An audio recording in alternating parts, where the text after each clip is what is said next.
안녕하세요. 사진 찍는 백패커 찍패커입니다.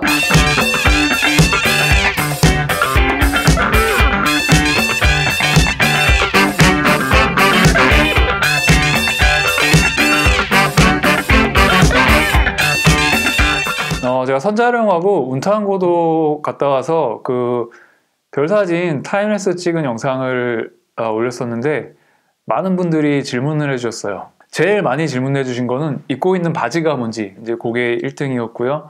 그 다음으로 이 별사진 타임랩스를 어떻게 촬영하는지 그 방법을 좀 알려주셨으면 좋겠다, 이런 질문들이 많았거든요. 그래서 오늘은 이 초보자분들도 어떻게 하면은 별사진 타임랩스에 입문을 할 수 있는지 그 방법을 알려드리도록 하겠습니다. 우선 타임랩스를 촬영하려면 기본적으로 이런 이제 카메라가 있어야 되겠죠. 근데 별사진 같은 경우는 이런 핸드폰으로는 촬영을 할 수가 없고요. 기본적으로 이런 DSLR 혹은 미러리스 카메라가 있어야 되겠습니다. 어떤 카메라라도 상관은 없는데요. 이제 기본적으로 수동 촬영, 매뉴얼 촬영이 가능해야 되고요.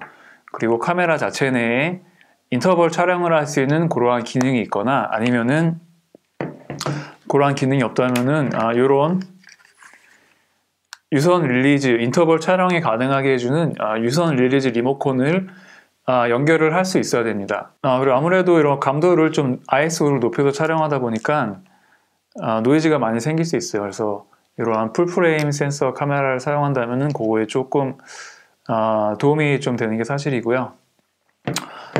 그 다음에 렌즈는 관광 렌즈가 필요해요. 관광 렌즈. 풀프레임 기준으로 한 14에서 24mm 정도 그런 관광 렌즈가 필요하고요. 그리고 크롭 센서 카메라 같은 경우에는 이제 한 10mm에서 20mm 정도, 그 정도 범위에 이제 관광 렌즈가 있으면 되겠습니다. 그 다음으로 이제 삼각대가 있어야 되겠죠. 보통 야경이나 별사진 같은 경우에는 장노출을 하는 경우가 많기 때문에 좀 오랜 시간 촬영해도 흔들림을 좀 방지해 줄 수 있는 그런 안정적인 삼각대가 있으면 좋고요. 자, 이렇게 해서 이제 기본적으로 필요한 장비에 대해서 알아봤고요. 다음으로 야경 사진을 찍으려면은요, 좀 사전에 계획을 세워야 돼요. 계획을 세우는 게 필요한데요. 일단은 촬영 장소하고 시간을 언제 찍을 것인지 그거를 좀 사전에 계획을 해야지 좋은 사진을 얻을 수가 있습니다. 그 촬영 장소는 어떤 것이 좋으냐면요, 가급적이면은 빛 공해가 적은 지역이 좋습니다. 근데 한국 같은 경우는 어디를 가든지 다 빛 공해가 있어요. 그렇지만 가급적이면은 그 중에서도 이제 빛 공해가 적은 지역을 찾아서 촬영을 하는 것이 좀 더 좋은 별사진을 얻기에 유리하고요. 빛 공해가 적은 지역을 찾으려면은 darksitefinder.com이라는 그런 사이트가 있습니다. 고개를 확인해 보면은 이제 지도상의 색깔로 이제 어느 지역이 빛공해가 많고 어느 지역이 빛공해가 적은지 그거를 확인할 수가 있거든요. 국내 같은 경우는 대표적으로 빛공해가 그나마 적은 지역이 몇 군데 있는데요. 이제 그 중에 가장 대표적인 지역이 이제 방태산 쪽이 빛공해가 가장 적기 때문에 별사진을 촬영하기에 좋습니다. 그리고 그 다음으로 중요한 게 이제 달의 위상이 중요하거든요. 달의 밝기가 어느 정도인지. 그래서 보름달의 반대, 삭인 날에 뉴문, 삭, 이때 이제 촬영을 하시면은 하늘이 가장 어둡기 때문에 좋은 별 사진을 얻을 수가 있고요. 보통은 이 뉴문, 삭을 전후로 일주일 전후로 이제 그 기간 동안에 사진을 찍으시면 되겠습니다. 그 별 사진은 밤중에 찍어야 되기 때문에 깜깜할 때 촬영이 이루어지기 때문에 주변이 잘 보이지가 않아요. 그래서 초보자분들 같은 경우에는 이제 어두울 때 구도를 잡는데 좀 어려움이 있을 수 있어요. 그래서 미리 낮 시간 동안에 이제 별이 은하수가 뜨는 방향이라든지 각도를 확인해서 구도를 잡아 놓으면 좋습니다. 이 풍경 사진을 찍을 때는요, 그 은하수가 뜨는 방향이나 아니면은 해나 달, 이 뜨는 각도와 방향을 확인하는 방법이 이제 몇 가지가 있는데요. 가장 기본적인 거는 미리 그 은하수나 아니면은 해나 달이 뜨는 그 방위각을 알아가지고 그 촬영지에서 이제 나침판을 이용해서 그 각도를 보고 이제 어느 방향으로 뜨는지 확인하고 구도를 잡는 그런 방법이 있고요. 네, 그리고 다음으로 이제 구글 어스를 이용해서 출사 전에 미리 내가 촬영할 그 촬영지에 뭐 해가 뜨는 방향이라든지 은하수가 뜨는 방향 이런 거를 미리 시뮬레이션을 해볼 수 있는 그런 방법도 있고요. 그리고 마지막으로 이제 스마트폰 앱을 이용해서 은하수가 뜨는 방향이라든지 이런 거를 이제 확인할 수 있는 방법이 있어요. 저는 포토필스라는 앱을 사용하고 있는데요. 이제 미리 지도상에서 해나 별이 뜨는 방향 이런 거를 확인도 할 수 있고요. 그리고 뭐 일출 일몰 시간이라든지 달이 뜨고 지는 시간, 그 풍경 사진이라든지 야경 사진, 뭐 별 사진 찍는데 필요한 이제 거의 모든 기능이 다 들어있어요. 근데 이 중에서 이제 가장 제가 잘 쓰고 있는 거는 이런 증강현실을 이용해서 현장에서 어떻게 이제 어느 방향으로 은하수가 뜨는지 그리고 해가 뜨고 지는지 이런 걸 다 확인할 수 있기 때문에 저는 이러한 앱을 활용을 하고 있습니다. 예, 그래서 기본적으로 이제 이런 것들을 이제 고려해서 사전에 촬영 계획을 잡으면 되겠고요. 이제 카메라 기본 설정에 대해서 알아보도록 하겠습니다. 먼저 카메라 설정은 이제 매뉴얼 모드, 수동 촬영 모드에 놓고 하면 되겠고요. 그리고 이미지 모드는 이제 기본적으로 로우 촬영 모드로 해놓으시면 되겠습니다. 그리고 계속 연속해서 이제 촬영을 하기 때문에 이미지 리뷰 기능은 배터리 절약을 위해서 이제 오프로 해놓으시면 되겠고요. 그리고 화이트 밸런스는 이제 색온도 선택 모드로 K 모드로 하시면 되겠고요. 보통은 4000에서 5500K 켈빈, 4000에서 5500 켈빈 사이 정도로 하면 되는데요. 저 같은 경우는 보통 4200에서 4500K 사이로 맞춥니다.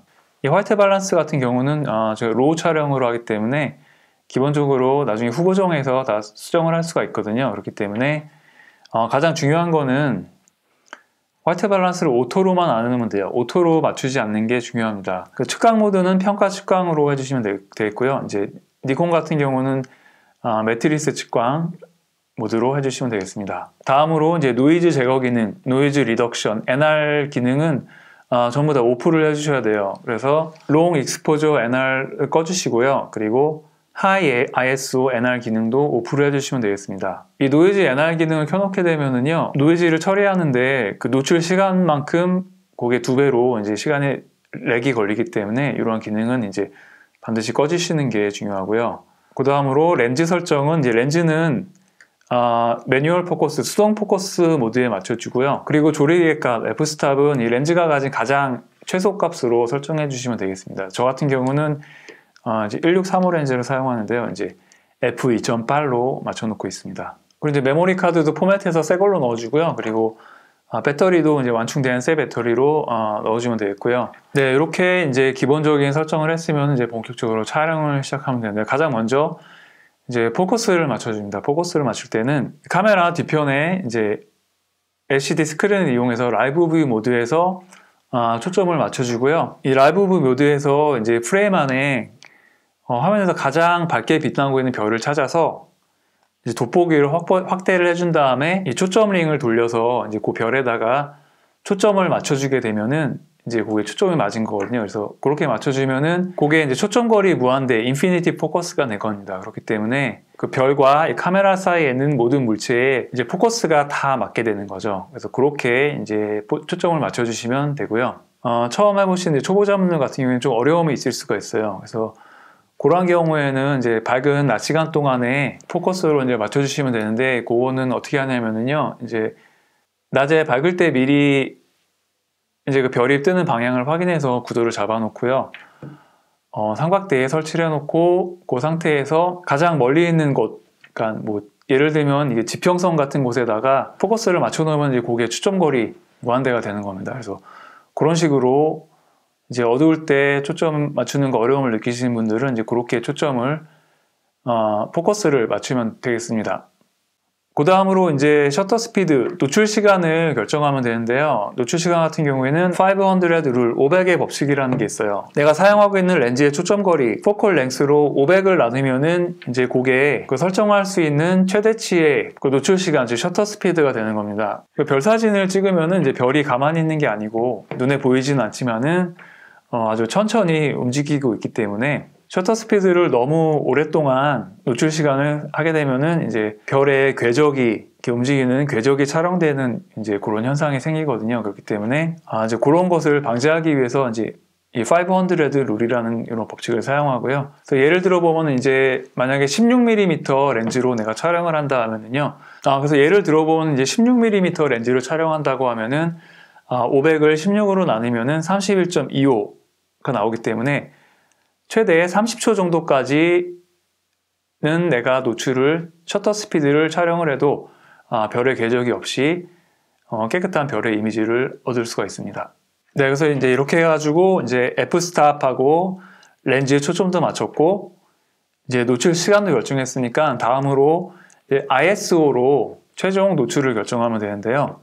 이제 ISO 같은 경우는 800부터 시작해가지고 단계적으로 높여가면서 테스트 촬영을 해가면서 적절한 ISO 값을 찾으면 되겠고요. 실제적으로 적정 노출 이미지는 생각하시는 것보다 많이 어둡게 보일 수가 있어요. 그래서 테스트 샷을 통해서 이게 적정 노출 이미지인지 아닌지 결정하려면요, 일단은 처음에 육안으로 확인을 합니다. 육안으로 내가 눈으로 보는 이 지금 현재 풍경하고 이 사진에 나와 있는 사진으로 찍힌 테스트 샷에 나온 이제 이 밝기가 비슷하게 보인다 하면 이제 그게 적정 노출이 된 이제 그런 이미지가 되겠고요.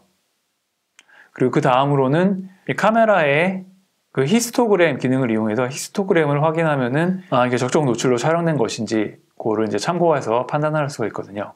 그래서 이 캐논 카메라 같은 경우는 이제 이미지 플레이 버튼을 누른 다음에 인포 버튼을 누르면은 이제 히스토그램을 확인을 할 수가 있고요.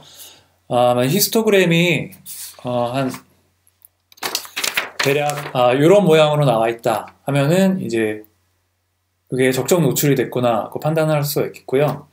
이렇지가 이제 요게 좀 더 이쪽으로 가가지고 이제 이런 식으로 돼 있다, 이런 식으로 돼 있다 하면은 이제 요거는 너무 어둡게 촬영이 됐다, 요거보다는 좀 더 이제 ISO를 높여서 촬영을 해야 된다고 이제 그렇게 판단을 하시면 되겠습니다.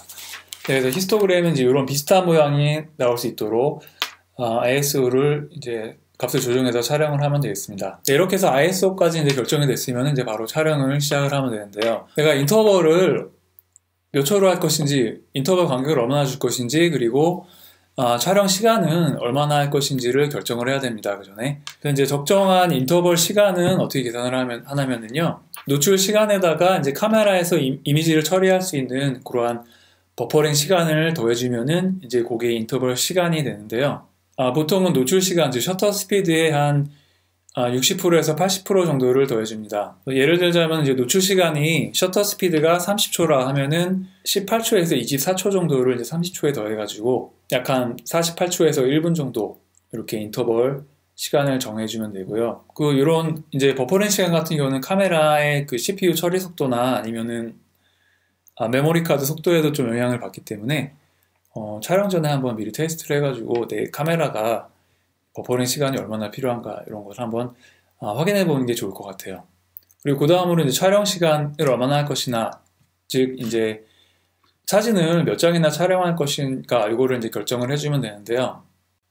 동영상 재생 시간, 즉 내가 나중에 이거를 몇 초의 동영상을 만들 것인가, 동영상 재생 시간에다가 이제 동영상 프레임 레이트, 이거를 24프레임짜리 동영상이냐 30프레임짜리 동영상이냐 그거를 곱해주면은 이제 내가 필요한 총 이미지 수가 나옵니다. 그래서 예를 들자면 이제 내가 24프레임 동영상을 만들 건데 이거를 10초 동안 재생을 할 거다 하면은 24 곱하기 10 하면은 240 해서 총 240장을 사진을 촬영하면 되고요.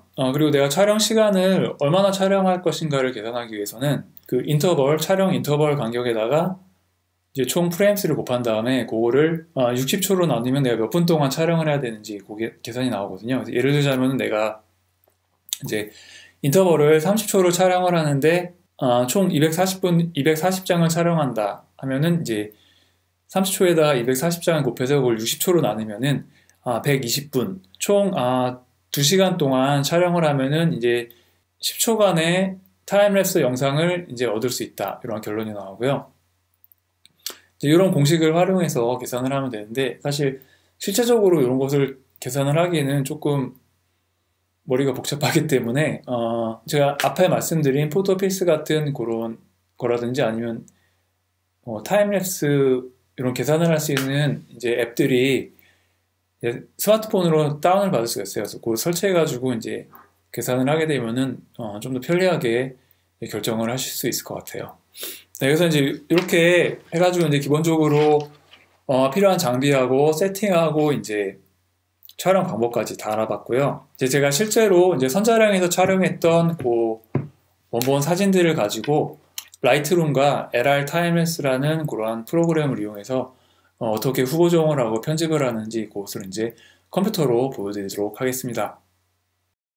이 LR 타임랩스라는 프로그램하고 라이트룸을 사용해서 편집을 할 거고요. 이 LR 타임랩스라는 프로그램은 라이트룸하고 연동이 돼서 이제 타임랩스의 플리커링 현상, 즉 다시 말하면 이제 각 사진 간 그 생긴 노출 차이 때문에 그걸 동영상으로 만들었을 때 깜빡이는 플리커링 현상을 잡아주는 그러한 프로그램이 되겠습니다. 그래서 이 LR 타임랩스는 lrtimelapse.com에서 이제 다운로드를 받으실 수가 있고요. 홈페이지에서 여기 다운로드에 가서 윈도우나 맥용 소프트웨어를 이제 다운받으면 되겠습니다. 이거는 이제 무료 버전 같은 경우는 사진 400장까지는 이제 무료로 사용을 할 수가 있고요. 400장이 넘는 사진을 편집하기 위해서는 이제 돈을 내고 라이센스를 구입을 해야 합니다. 그래서 오늘은 제가 선자량에서 찍었던 그 원본 사진을 가지고 이제 이 LR 타임랩스라는 소프트웨어와 라이트룸을 연동을 해서 편집을 할 거고요. 그리고 최종적으로 이제 파이널 컷 프로를 사용해서 그 편집된 사진들을 하나의 동영상으로 합쳐서 만드는 그 과정까지를 보여드릴 거고요. 그래서 이 튜토리얼을 따라 하시기 위해서는 어도비 라이트룸, 이제 라이트룸 프로그램은 반드시 있어야지 진행이 가능하겠고요. 그럼 우선 가장 먼저 할 것은 LR 타임랩스 프로그램에서 그 저장된 그 로우 이미지들을 불러오면 되거든요. 저 왼쪽 하단에 보면은 이제 이렇게 브라우저가 있습니다. 그래서 이제 카메라로 촬영된 그 로우 파일을 이제 저는 캐논 카메라를 사용했기 때문에 그 메모리 카드 상에 이제 CR2로 확장자로 저장된 그 로우 이미지들을 이제 어도비 DNG 컨버터를 사용해서요, DNG 파일로 변환을 해서 이제 폴더 하나에다가 다 저장을 해놨습니다. 그래서 이제 이 LR 타임랩스에서 그 로우 이미지 파일들을 불러오도록 하겠습니다. 로우 이미지가 저장되어 있는 폴더는 이렇게 하얀색으로 나오게 되고요. 옆에 이미지 장수하고 영상 재생 시간이 이렇게 표시가 됩니다. 그리고 이렇게 로우 이미지가 들어있지 않은 파일들은 이렇게 좀 흐린 색으로 이렇게 회색빛으로 글자로 이렇게 표기가 되고 있어요. 그래서 저는 이제 여기에다가 이 DNG 폴더에다가 저장을 해놨거든요. 그래서 이거를 불러오도록 하겠습니다. 그래서 이제 이거를 불러오게 되면은 이쪽에 오른쪽 상단 바에 이제 이렇게 진행 사항이 나오고요. 여기 밑으로 각 이미지들의 이제 파일명하고 이제 뭐 각종 정보들이 이렇게 분석이 돼서 나오게 됩니다. 그리고 이제 왼편 여기 오른쪽에는 이제 그 이미지를 확인해보고 이제 플레이할 수 있는 그런 이제 뷰어가 이렇게 자리하고 있고요. 이렇게 오른편 상단에는 이렇게 이제 각종 작업을 할 수 있는 워크플로우가 이렇게 나와 있거든요. 여기 각 화살표별로 이제 순서대로 화살표가 되어 있잖아요. 이 순서대로 이제 버튼을 하나씩 눌러가면서 이 차례대로 이제 진행을 해주면 되기 때문에 뭐 그다지 크게 어려울 거는 없을 거라고 생각되고요. 그리고 여기 위에 보시면은 이제 베이직 워크플로우, 그리고 비주얼 워크플로우, 롱텀 워크플로우, 이렇게 뭐 비디오 워크플로우, 이렇게 워크플로우, 원하는 워크플로우를 이제 선택할 수 있는 이게 탭이 있는데요.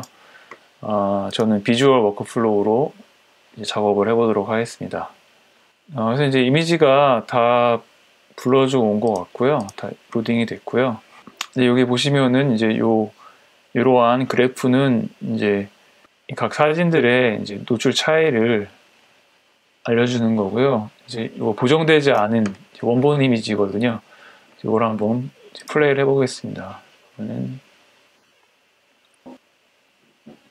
네, 이렇게 10초짜리 이미지를 든 걸 볼 수 있고요.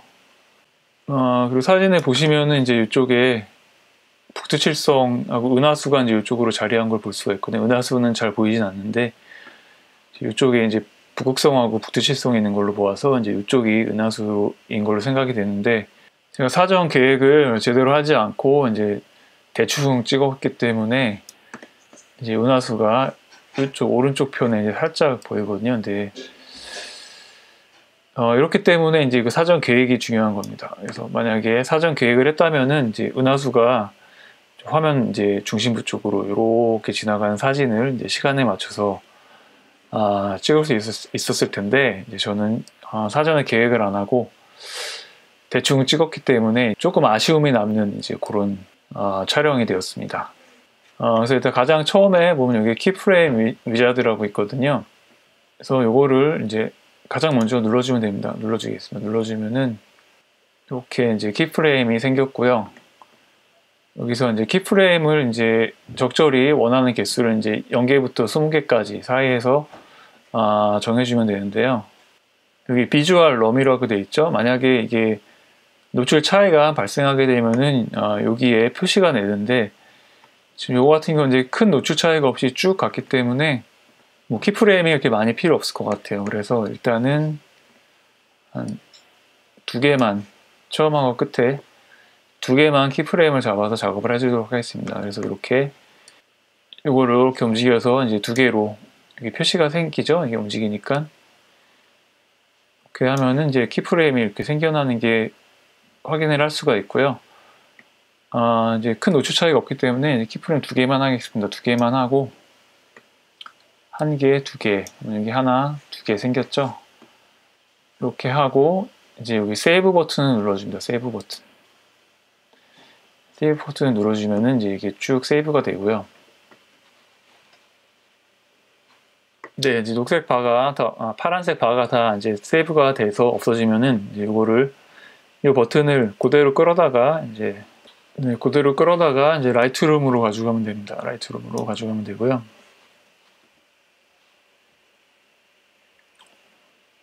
네, 그리고 이제 라이트룸에서 이제 임포트 창이 열렸죠. 이거를 그대로 임포트를 해주겠습니다. 이제 임포트가 다 완료가 됐고요. 여기 보시면은 첫 번째 파일하고 그 마지막 파일에 이제 키프레임으로 설정해준 요 첫 장과 마지막 장에 이렇게 별표가 4개가 된 걸 볼 수가 있거든요. 그래서 이제 첫 장하고 마지막 장을 이제 편집을 해주면은 이제 나머지 사진들은 이제 자동적으로 이제 보정이 돼서 플리커링 현상, 깜빡이는 현상을 이제 잡아주는 그런 작업이 되겠고요. 여기 오른편 하단에 보시면은 이런 게 있어요. 필터라고 되어 있어요. 필터에서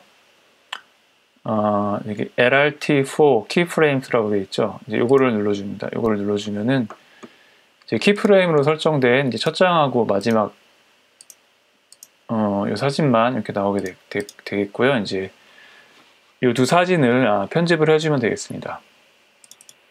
그래서 먼저 첫 번째 사진을 보면은요, 이제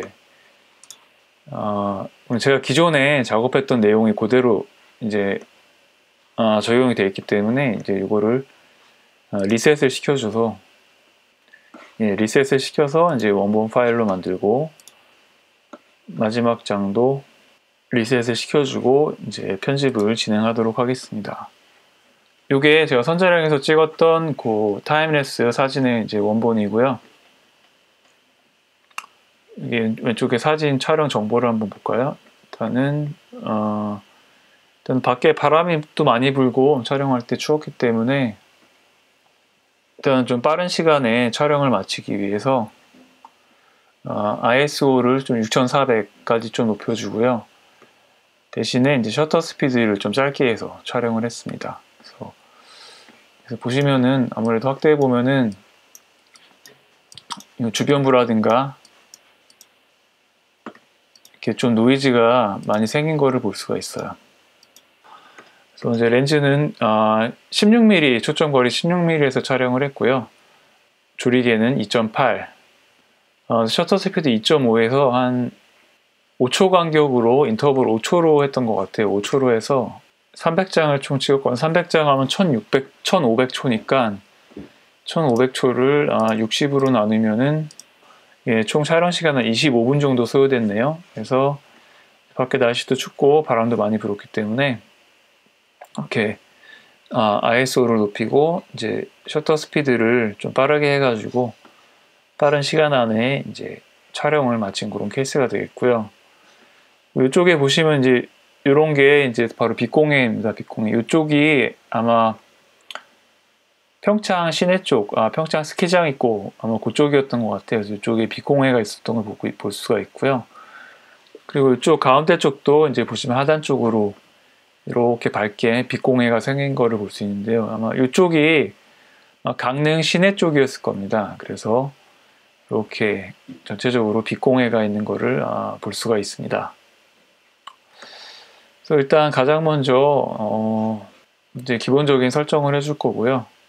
저 같은 경우는 가장 먼저 이제 카메라 칼리브레이션 탭으로 가서 이제 카메라 프로파일을 정해주시면 되는데 보통은 이제 어도비 스탠다드로 하시면 되고 그대로 놔두고 하시면 되고요. 이제 저 같은 경우는 카메라에 맞게 커스텀으로 설정을 해놨기 때문에 그거를 불러오겠습니다. 네, 그래서 이렇게 불러왔고요. 그 다음으로 이제 렌즈 코렉션, 렌즈 프로파일을 이제 활성화시켜주고를 체크를 해주고요. 그러면은 네, 이제 제가 사용했던 캐논 1635 렌즈가 이제 자동으로 이제 프로파일이 불러와가지고 이제 화면 왜곡이라든가 이런 거를 좀 잡아주게 됩니다. 그래서 오늘은 이제 최소한의 보정을 할 거고요. 가장 주안점은 이제 최소한의 보정으로 이제 뉴트럴한 색감을 나타내는 그런 거를 중점으로 해서 한번 보정을 해보도록 하겠습니다. 그래서 가장 먼저 제가 화이트 밸런스를 좀 만져주겠습니다. 여기 보시면은 하늘이 굉장히 파란 걸 볼 수 있는데요. 이거를 조금 뉴트럴하게 이제 화이트 밸런스를 가장 먼저 잡아주도록 하겠습니다. 일단은 여기 보면은 이 풍력 발전기 이게 좀 화이트 컬러거든요. 그래서 한번 스포이드를 해가지고 한번 여기 화이트 밸런스가 잡히는지 한번 찍어 볼게요.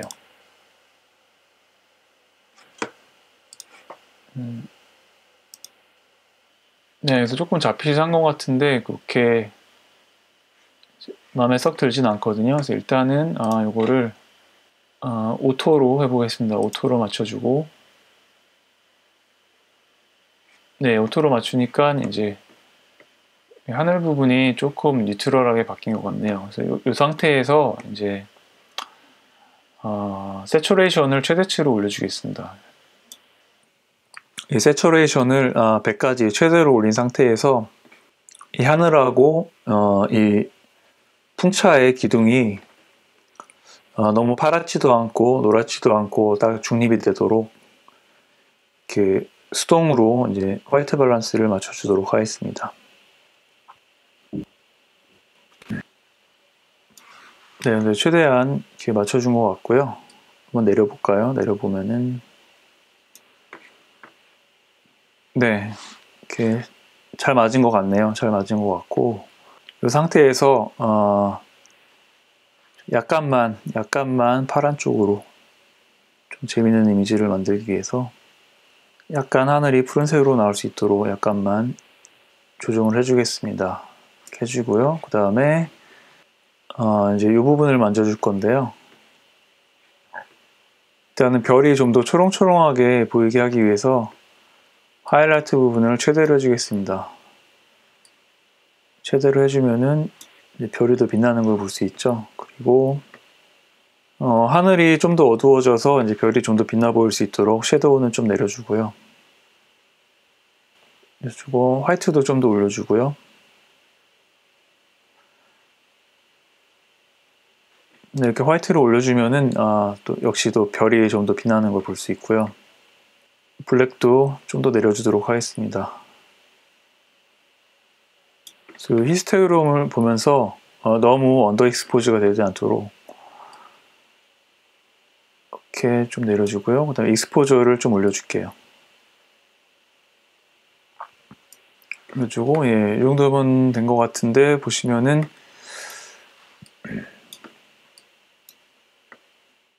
감도를 높이고, 지금 촬영을 했기 때문에, 주변부에 좀, 노이즈가 많이 생긴 거를 볼 수가 있어요. 그 때문에,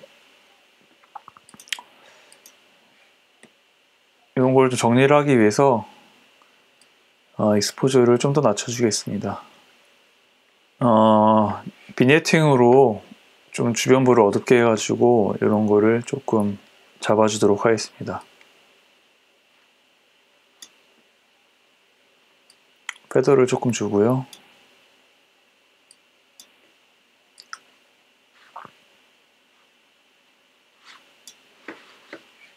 네, 주변부가 조금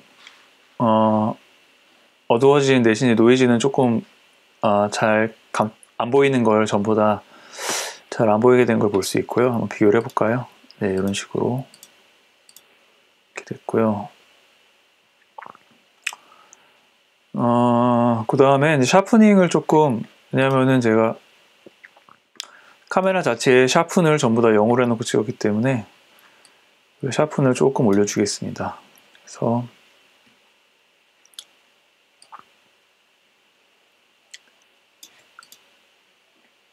Alt키를 누르고 확대한 상태에서 샤프닝을 너무 많이 주면 또 노이즈가 두드러지기 때문에 한 50 정도만 주겠습니다. 50 정도만 주고요.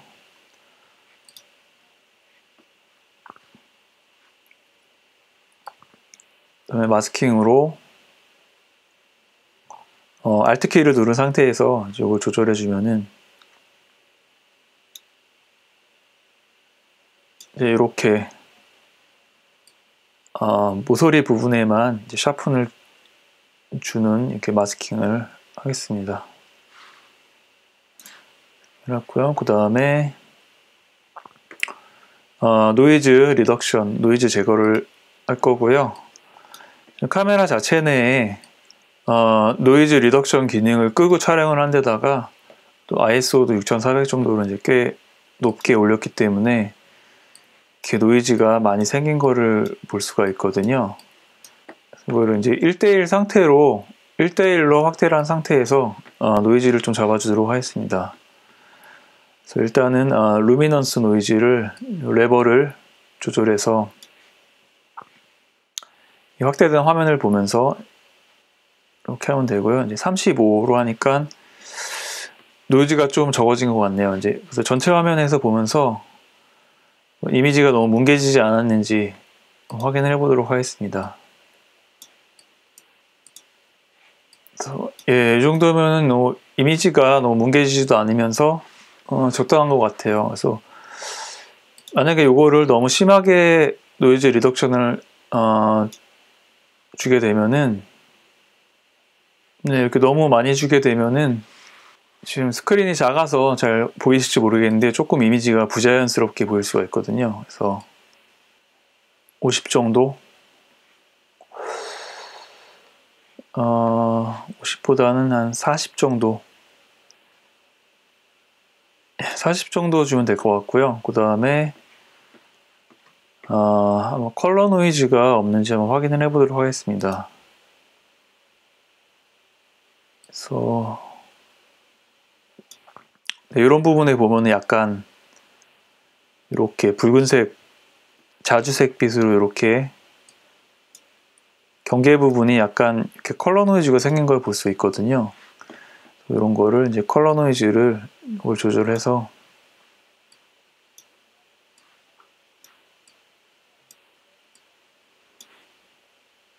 네, 좀 줄어드는 걸 볼 수 있죠. 이렇게 잡아주도록 하겠습니다. 네, 이렇게 줄이면은 여기 컬러 노이즈가 생기고요. 한 80 정도 주면 될 것 같아요. 80 정도. 네, 그래서 80 정도에서 이제 컬러 노이즈도 조절이 됐고요. 익스포저를 좀 더 높여볼까요? 어떻게 보일지. 노이즈가 잘 보이지 않는 선에서 최대한 익스포저를 좀 키워보도록 하겠습니다. 네, 그래서 익스포저를 한 0.7까지 지금 키웠고요. 요 밑에 요 잔디밭 부분이 다 까맣게 이제 안 보이는데 한번 이 부분을 좀 밝게 키워보면 어떨지 한번 볼까요? 그래서 요 그래듀에이션 필터를 사용해서 이번에 밝기를 조정해서 어떻게 보이는지 보도록 하겠습니다.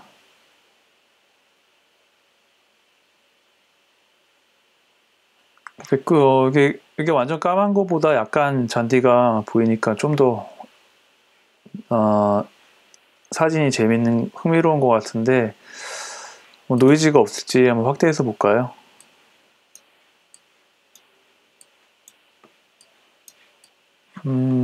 노이즈가 좀 있는 것 같은데 이 그래듀에이션 필터 내에서 뭐 노이즈를 좀 더 잡아보도록 하겠습니다. 30 정도. 그 잔디 색깔이 좀 더 나오도록 세츄레이션도 키워볼까요? 네, 익스포저를 조금 줄여주고요. 네, 이 정도면은 뭐 괜찮을 것 같네요. 근데 하늘이 이제 파란색을 하늘의 파란 컬러를 좀 더 뉴트럴하게 죽여보면 어떨까 한번 하는데 파란색을 조금 죽여보도록 하겠습니다.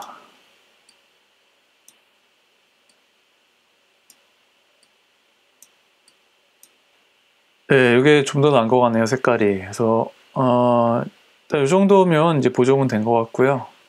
하단에 잔디밭 부분이 보이는 거랑 안 보이는 거랑 어떤 차이가 있을지 한번 마지막으로 비교를 해보고 마무리를 하도록 하겠습니다.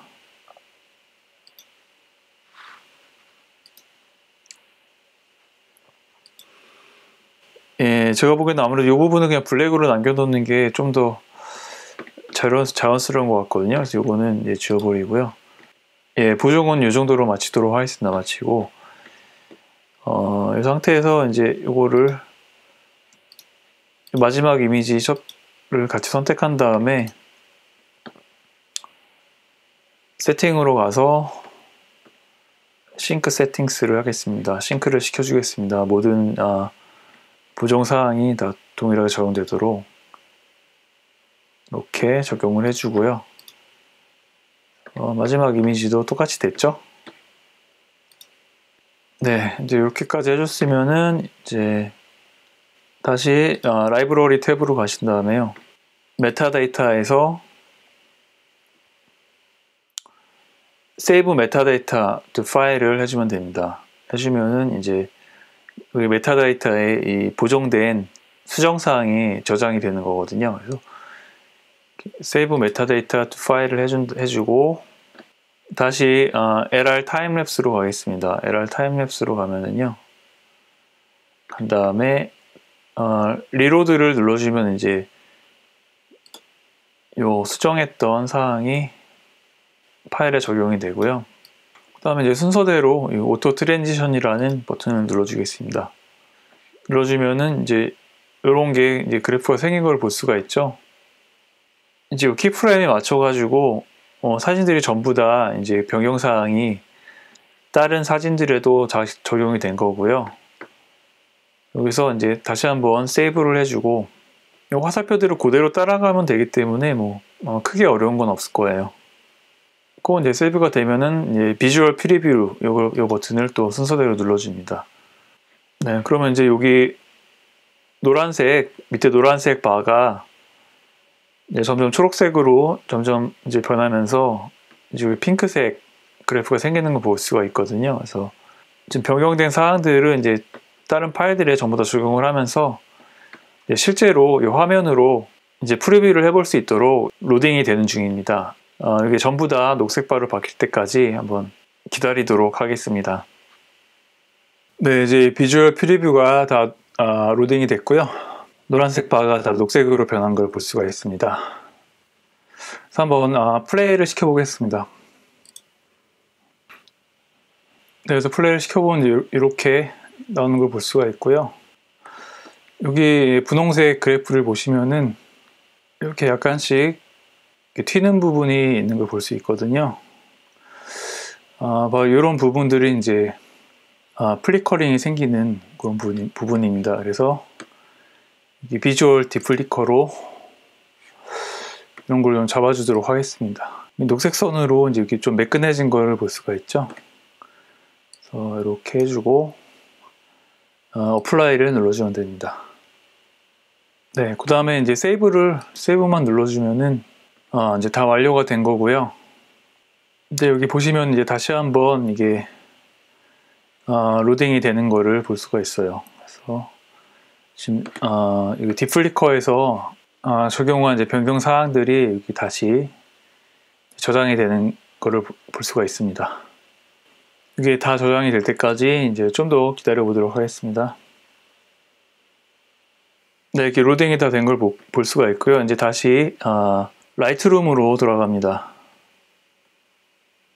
라이트룸으로 가서요. 아까 여기 키프레임을 선택했었는데 이제 풀 시퀀스를 선택을 하고요. 여기서 이제 사진들을 전체를 다 선택을 한 다음에 여기 메타데이터에서 read metadata from files를 눌러가지고 이제 그 LR 타임랩스에서 이제 변경된 사항들을 이제 전부 다 모든 파일의 메타데이터에 이제 저장을 하도록 하겠습니다. 그래서 이제 로딩이 되면서 이제 사진이 하나씩 이제 다 바뀌는 거를 볼 수가 있죠. 그래서 이제 이게 전부 다 이제 로딩이 되면은요, 이미지 파일로, JPG 파일로 다시 익스포트를 해가지고 파이널 컷 프로에서 이제 동영상으로 만들어주게 되면 됩니다. 네, 이제 메타데이터가 모든 파일에 다 적용이 됐고요. JPG 이미지로 익스포트를 하도록 하겠습니다. 일단 이렇게 폴더를 지정을 해주고요.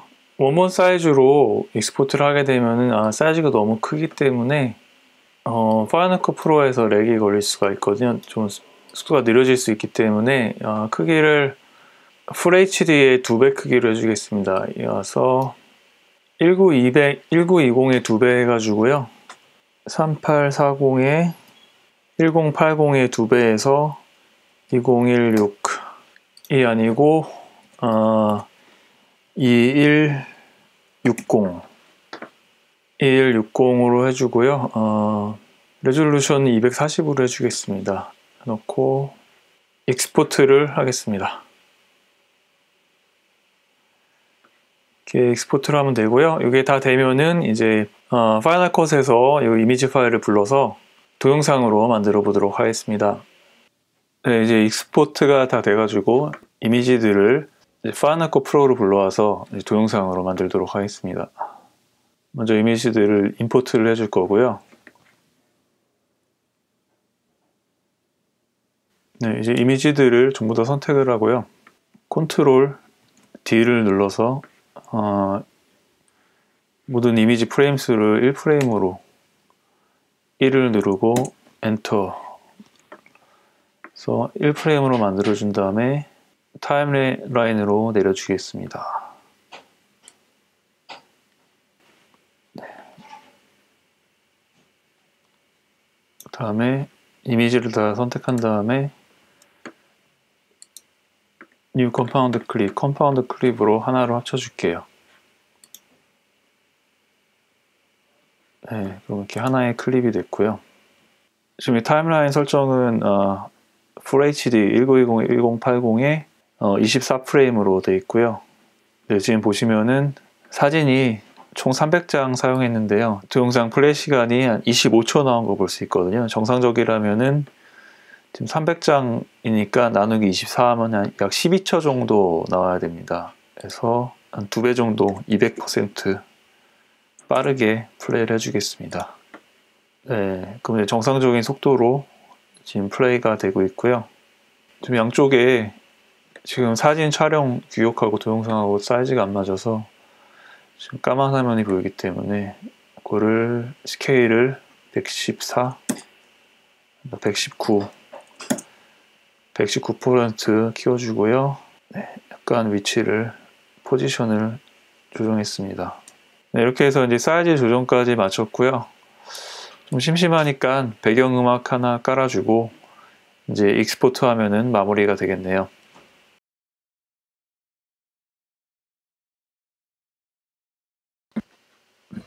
네, 이제 이 정도면 된 것 같네요. 이제 익스포트를 해서 마무리하도록 하겠습니다.